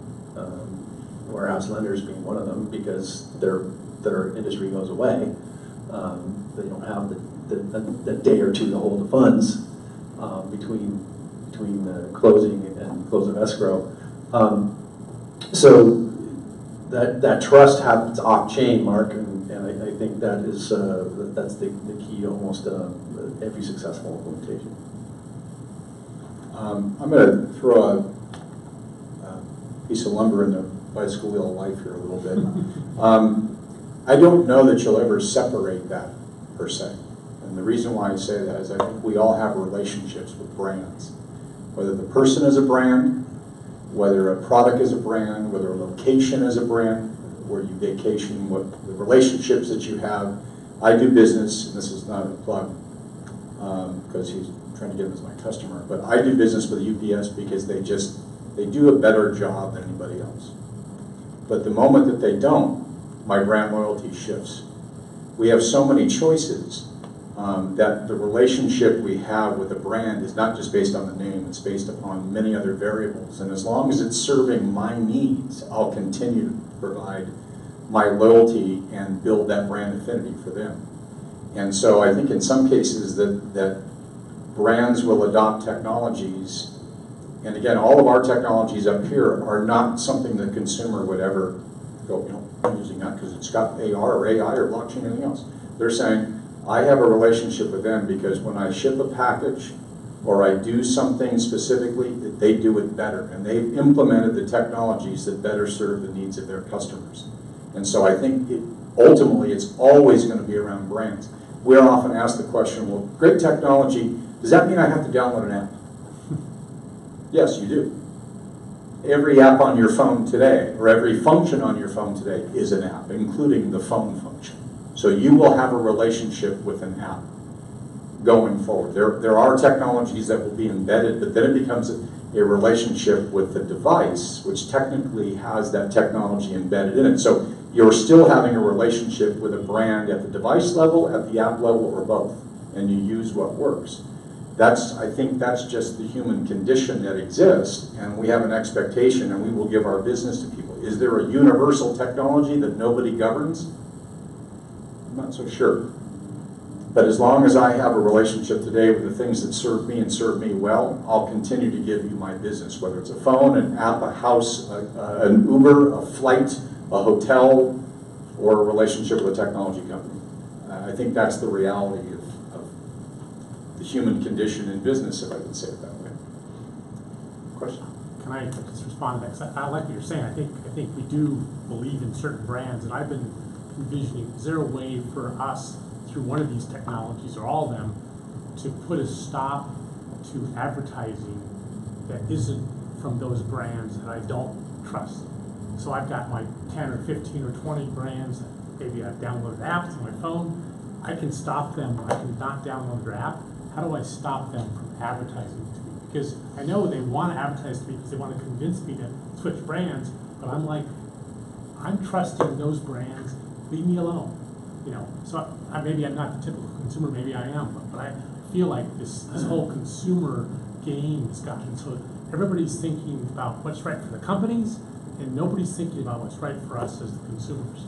And so, do you see that flipping around? Do you see that I'm going to be able to use blockchain or something to stop advertising from coming to me unless I open the door and say, okay, IBM, come on, I'm with Microsoft, come on and let's talk, you know. But then I'm opening that door, I'm controlling it. So, am I crazy? Maybe so, but as a consumer, I'm tired of having brands think that they know better than I do what I believe in. Well, I suppose you could pay the brands not to advertise to you. That's not a bad idea. Yeah, I'm a little skeptical that will ever happen because, just to be honest, we get bombarded. If I remember correctly, we get bombarded by over 6,000 advertisements a day, or maybe it's an hour, I forget. But I think the challenge is there's so much money into it, and the prospect of getting customers, and there's a finite customer base. So you're always thinking about how do I retain, but always how do I acquire and grow. And what do you do about new brands that come into existence, right? There might be some revolutionary company with a great product that comes out 4 years from now. If they're not on your approved list, how are you ever going to hear about them? Right. But I guess I'm saying it's really is our world more productive and are we creating more GDP because we have 6,000 advertisements coming to us every day? Is that creating more GDP, or is it just moving money around? That's the question I have as an economy. I don't think you're ever going to get away from brands. No, I'm not saying get away from brands. I'm saying allow me to decide who I trust and who I don't, as opposed to allow the companies to decide who they trust and who they don't. Right? More businesses realize that you have more choice because there are more choices available to us. And at some point, there are too many choices that we have. And some brands come and go. I mean, there are some very, very large brands that are no longer in existence, right? Kodak. Yeah. And not to pick on Kodak, but there There are businesses which no longer serve the needs of their customers, and customers validate the brand by giving you their money and how well they serve the constituency of products and services that they provide. And as a former CMO for some large brands, my job is always to say, how can I build a better relationship and at the end of the day, increase revenue, increase profit, more P, less L, and build and take out my competition. You know, I just don't think we're ever going to get away from that, but I think that there will be more choice now, and how do I filter the things that are only relevant to me so I have less brand what I like and what I own and what I consume until I get upset with something if it doesn't work. Right, And then I'll make another then I brand open the choice. door. Then So I say, it's the okay. human condition that even though from an argument perspective, we want more control, the reality we're also human beings who say this is what works and what doesn't, and I'm going to put my money someplace with the relationship I have with that company as a brand. Yeah. Okay, thanks. Any other questions? Got one other one. Maybe Joe, we'll start with you. In the world where we have enormous number of collaborations, and I would say UPS probably has so many because so many people or companies leverage you, how do you account for trust issues in those companies in terms of being injected into your business, right? So it's that when it arrives there broken, is it a UPS problem or is it the original problem where you didn't get what you want and people start to associate? So when it's trust issues outside of your control because of that collaboration, how do you look for that? In one word. That was an easy question. Yeah, I guess there's lots of ways that I could answer that question. And we value every one of our relationships that we have with the vendors, with the customers, certainly. We try to put more in place to prevent some of that downstream, right? So I said before, you can order anything from anywhere almost in the world right now, right? So, so the technology of e-commerce has made things much more convenient, but then at the same time, you know, our environment of moving packages through a network of 20 million a day, certainly that package will move a little bit, will get shipped a little bit, will move down trays and everything else. I mean, we put test labs in place so that we could simulate what that experience will look like for a package so that we can tell a company in advance what they need to do to try and protect their goods. So that's one side of it. The other side of it is we've also now have what we call UPS Capital, which is an insurance company. So we stand behind ourselves as it relates to a call to package transaction, and we'll insure for on-time performance, for arrival, for almost anything else. So that's a couple ways that we try to do it. That's the same thing, you know, in terms of you're collaborating on an AI solution and someone puts data that's a bit biased and you're saying, look, it's not Watson, it's really something else. Well, it's unfortunately a perception thing, right? I will pick on and try on Facebook at the same time. Facebook got a lot of backlash because there were people that were suffering from depression, posting on Facebook, posting on videos, and then they wind up committing suicide, right? And right or wrong, people blame Facebook, saying like, you guys should have done something, even though that these people would be getting hundreds, in some cases thousands of views. Right? Is it really Facebook's fault? No, but Facebook at least tried to do something, and then they're trying to build an AI to try and detect these things, at least reach out to them and say, hey, do you need counseling, do you need help, do you have someone to talk to? For better or worse, we perceive these things that if somebody does something, then the whole thing must be rotten, right? You look at like a Watson or the Google Brain or something Amazon's doing, everyone has their own private instance, and what they do with it is what they do with it. I know that for IBM, it has to be for a lawful purpose. But if they introduce bias or whatever, for whatever reasons, that's really on them. And I know that it's hard to make that separation, but I believe that most people are good, but you're going to have some people out there that are doing sketchy things. And it's just unfortunately not really great interaction, and in less than 24 hours, people thought the tweet bot to be racist, right? It's not like everyone was out there trying to do that. There was a few bad characters that were really doing that, focused a lot of attention, and they turned something that could have been potentially very good into something that was very bad. So I think we need to really look and place the blame where it belongs on us as people. So the people that are doing that, and the rest of us, what are we doing to try and prevent that from happening?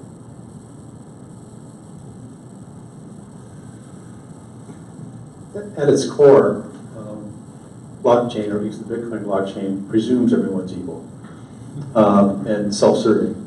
And so the means by which the truth is established is by rational behavior, trying to gain and realizing that that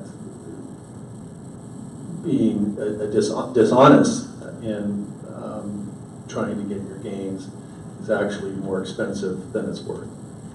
That's the entire premise. So the whole presumption is that everybody's a bad apple. And of course, it improves from there. More permission blockchains are, again, ease the back the throttle on that a little bit, but that is the main presumption. Okay, last question, go ahead. Yes, for Neil. So Neil, I love all the things you said about AI. I do like to think that we are not soft robots, right? You mentioned that AI is becoming creative, so I might want to argue whether AI could write a Beethoven symphony or not. But I'm curious, what do you think the future of AI is, not just for creating art or music, but for scientific discovery?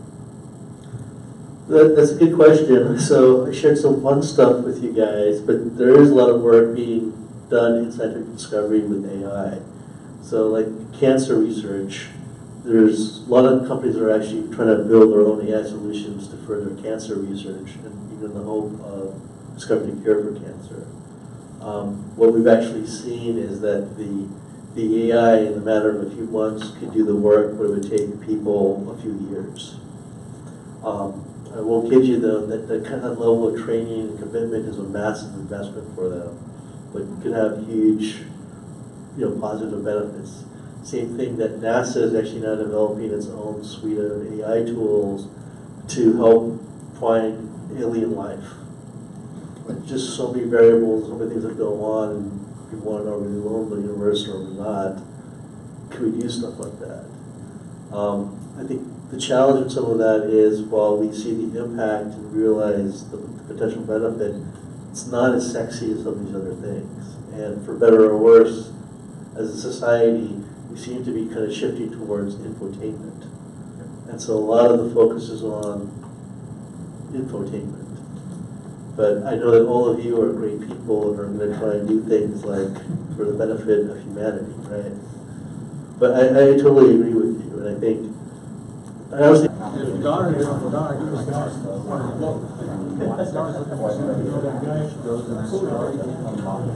what story is your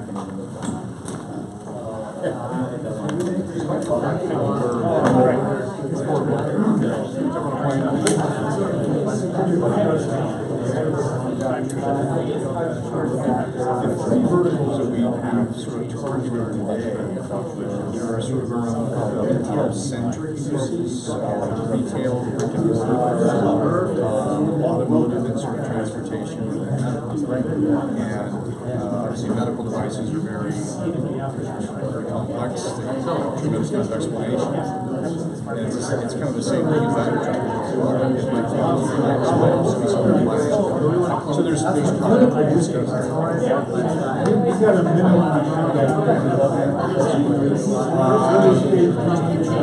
We're an early stage company, so now we sort of these all customers start we've done things as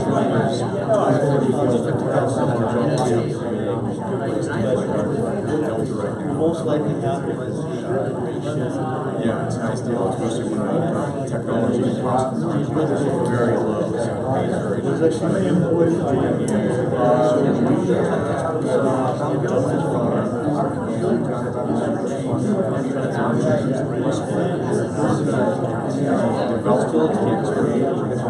We also use resellers as well. So that we install our income, we have technology partners, local IBMs, so they take our integrate it theirs, and they sell it for us. So we're a core technology. Yeah, so when we first started 3 years ago, 100% of our business was direct selling. Now, that 85% of our business is direct channels. It's very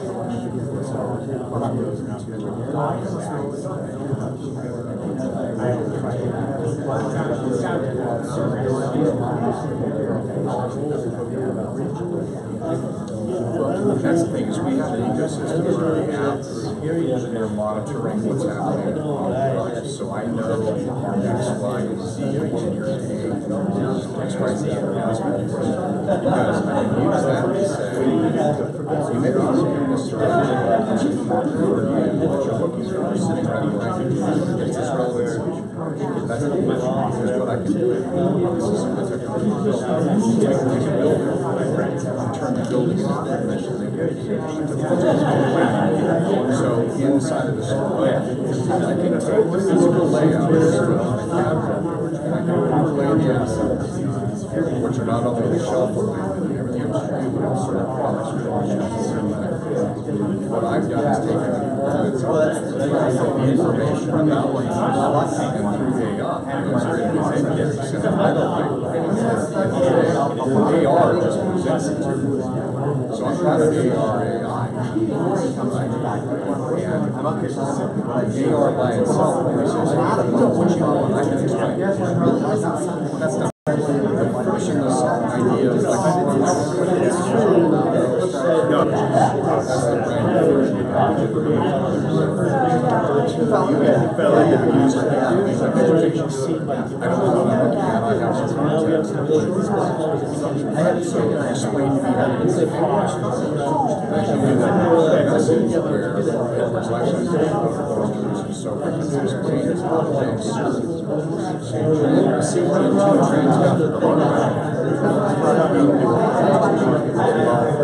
I can't see inside the car. The only way I can see inside the car is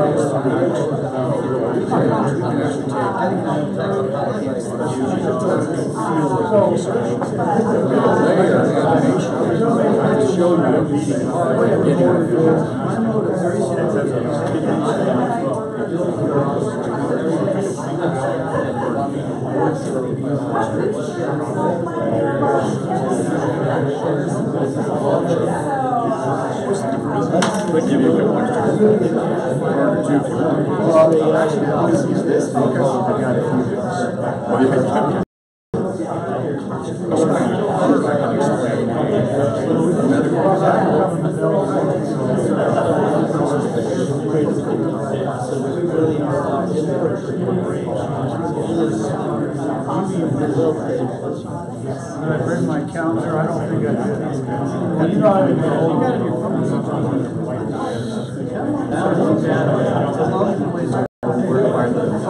That's a great neighborhood.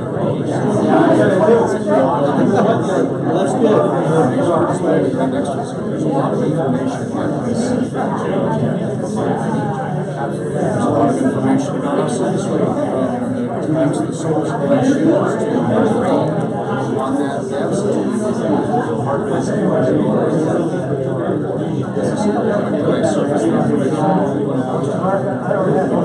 This is just is for way to take the dynamic into context to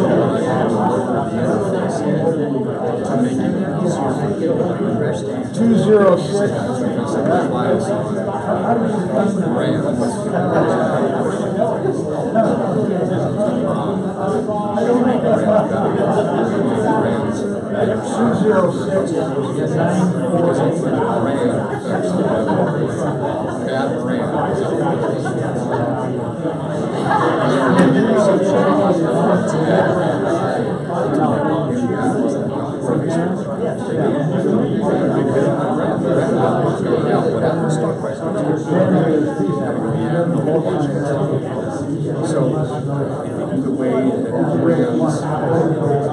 relationships with the people from the devices to the information is the key. That's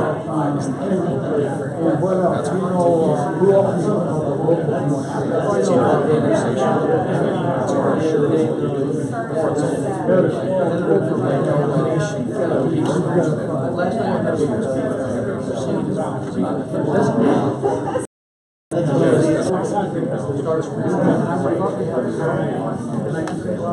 It's Red Bull. It's a Red Bull. It's right.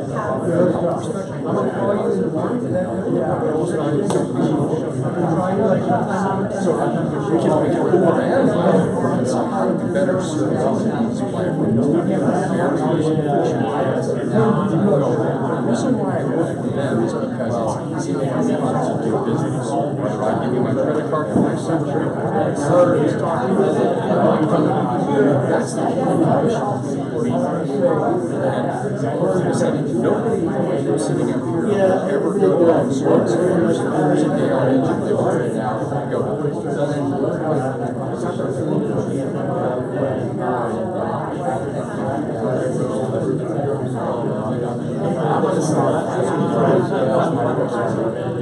This is my fifth. Raising capital, educating the market, and things, but I think what's interesting is this is one of this has to be some of the most disruptive basis of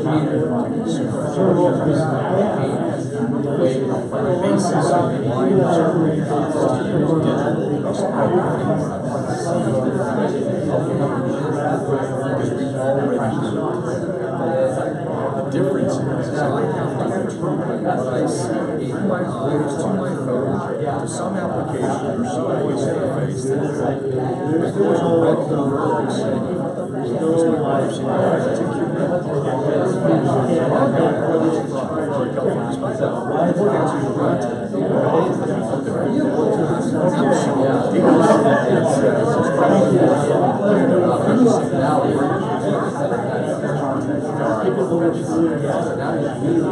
ultimately, everybody's in business. If money was not the object of 99% of the things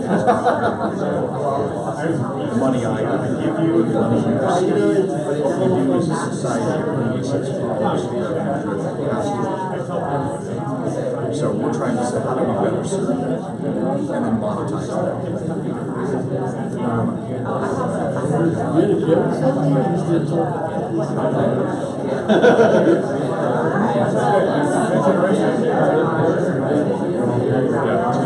This is ironic.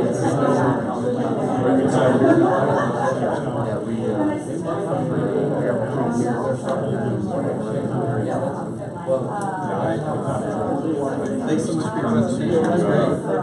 I swear I knew the day, so I did check it. I didn't Google it, but it was a guess. I checked it. I was going to ask you, on the AI stuff, I heard a really interesting podcast recently. I can't actually remember what it's been fun. It was talking about reaction to qualities and it was this interesting study. It actually came out of what's the AI that the Spielberg but this study, this university, basically answered this question. It wasn't even true. It's just researchers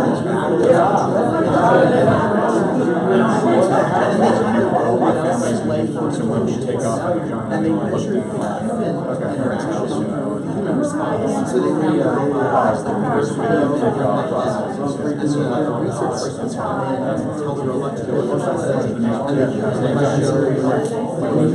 thanks for didn't want to go in. Of course, it doesn't really care. It's a robot. There's an interesting and then like in Syria, if you series of you start to do the numbers with AI, and that's exploitable from the perspective, right? If we're putting it in a pocket that you trust, that you think is a person, and now this person is giving you recommendations, like there's almost a human, it's like your friend is giving you recommendations.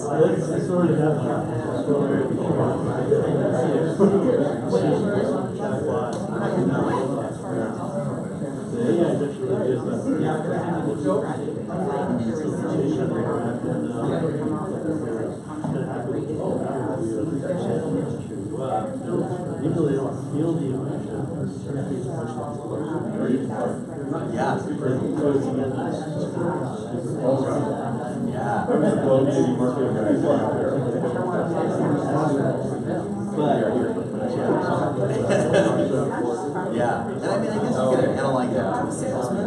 We know salesmen are salesmen, and we don't think of digital assistants as having the ability to manipulate our emotions.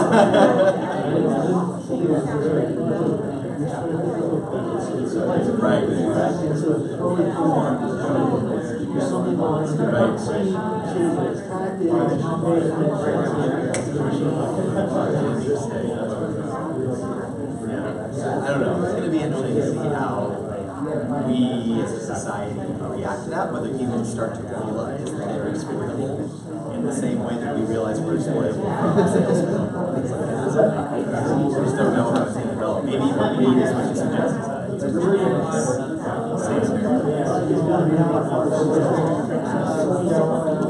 been interesting to see there's a couple of examples where they actually modify, I can't remember if it's Siri or the assistant, to give clear answers and dictate to any robot.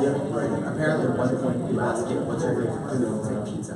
Now you ask it, what's your favorite food, and it says electricity, because I'm a robot and I'm not real, right? This kind of like subtle reminder that there was almost a valley effect where are you? Yeah, exactly. And one of the guys interviewed said that was one of the reasons he signed up. Someone put in this joke, and they showed it years ago. Here's the thing we're developing. He asked him a question at the end of it, and he was so amazed that someone had thought that he was doing this joke. He signed up. Research is around. It's going to be interesting to see how things go. Yeah.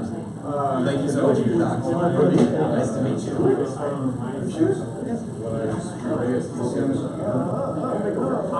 Former colleague Lewis is good friend.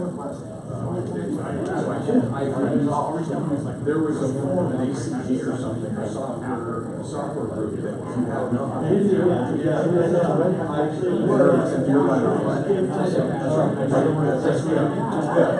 That's why I thought,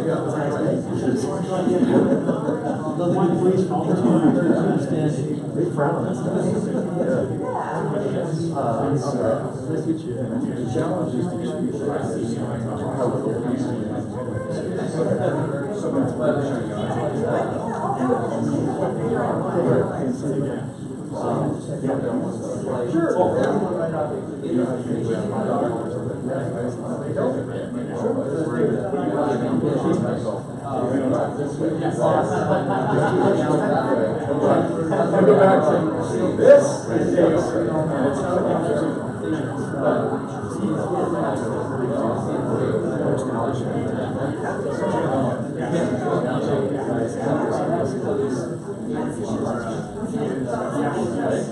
well, there's also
Go for it.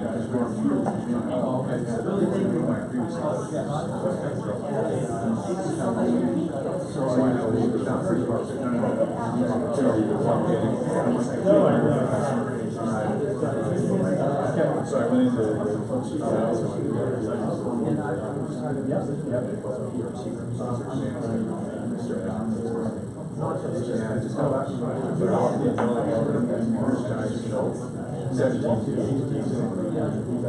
of course, I want to. Oh, was it really? I was bachelor science attorney, so they're stated, just want you all to know that, okay?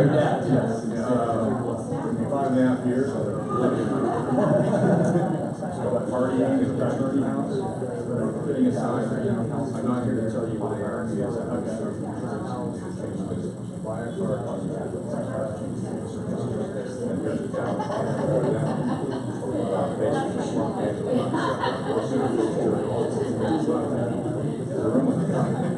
And they go, other guys.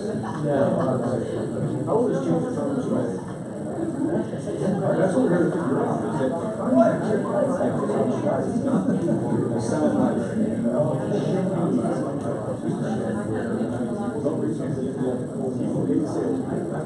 on the service side, you lose money every time somebody gets something wrong. They don't probably because they're usually audience appreciate the career and angles and else all the show.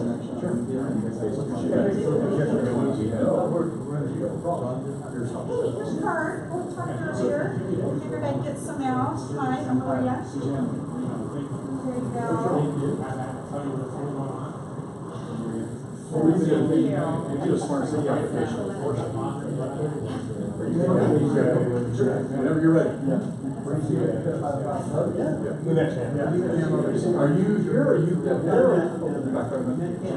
Neil, nice to meet you. Nice to meet you too. Yeah, we'll see you soon. Thank you. Appreciate it. Happy to answer questions, help in any way. Got it.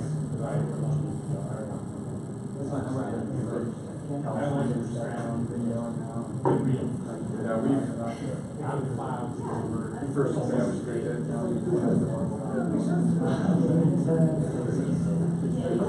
all right, guys. Thank you. Thanks for the ride. I appreciate it. See you guys there. I'm busy. See you soon. Yeah, keep talking.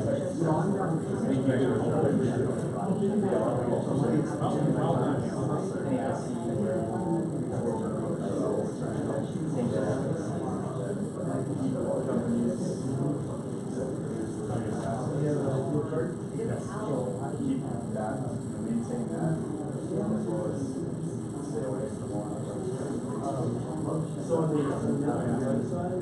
Stuff like that. Do we have any medical device projects up there at the moment?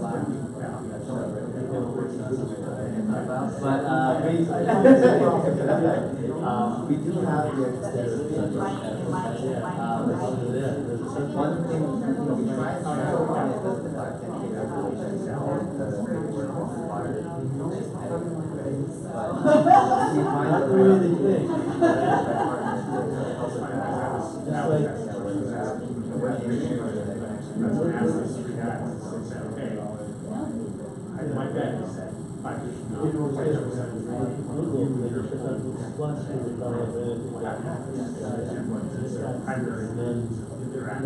finally came out, so we can submit that. Because you got drivers, like third parties pay us to read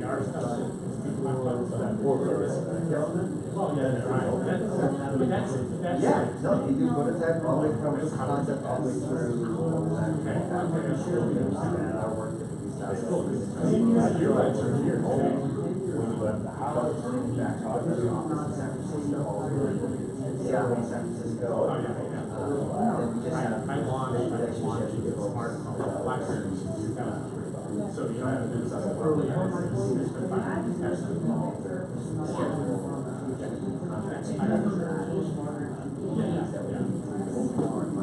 Looking around, yeah, for anybody in mind that needs help with engineering, stuff that's electrical from where we can't provide a lot of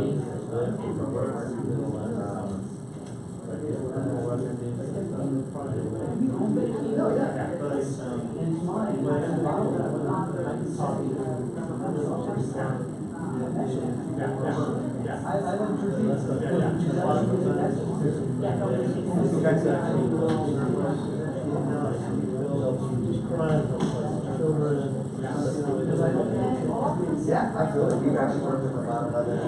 Your electrical firm. We don't have with a lot of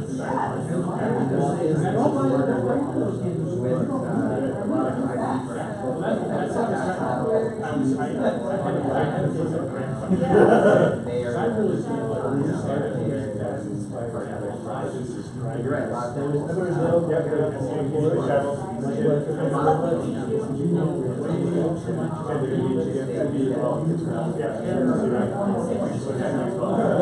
My phone's sitting on the.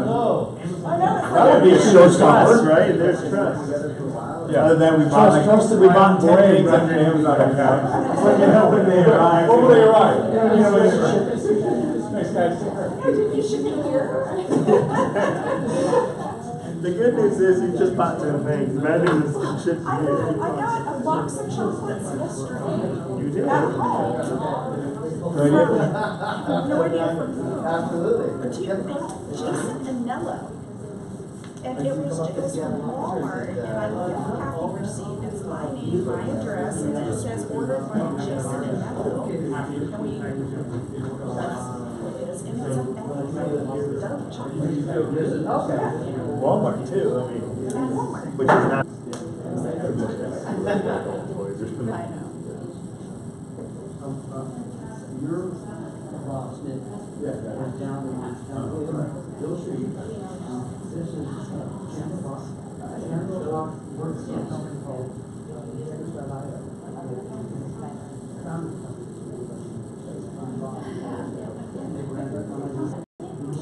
Although that was great. I mean, I don't know.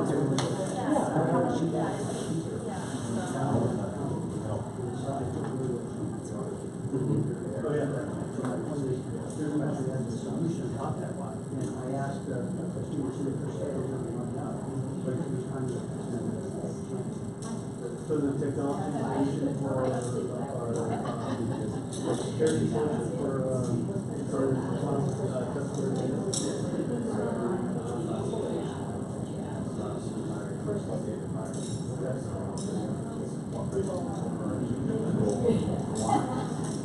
All right, Mark, I think we're done. I think we're done, thank you.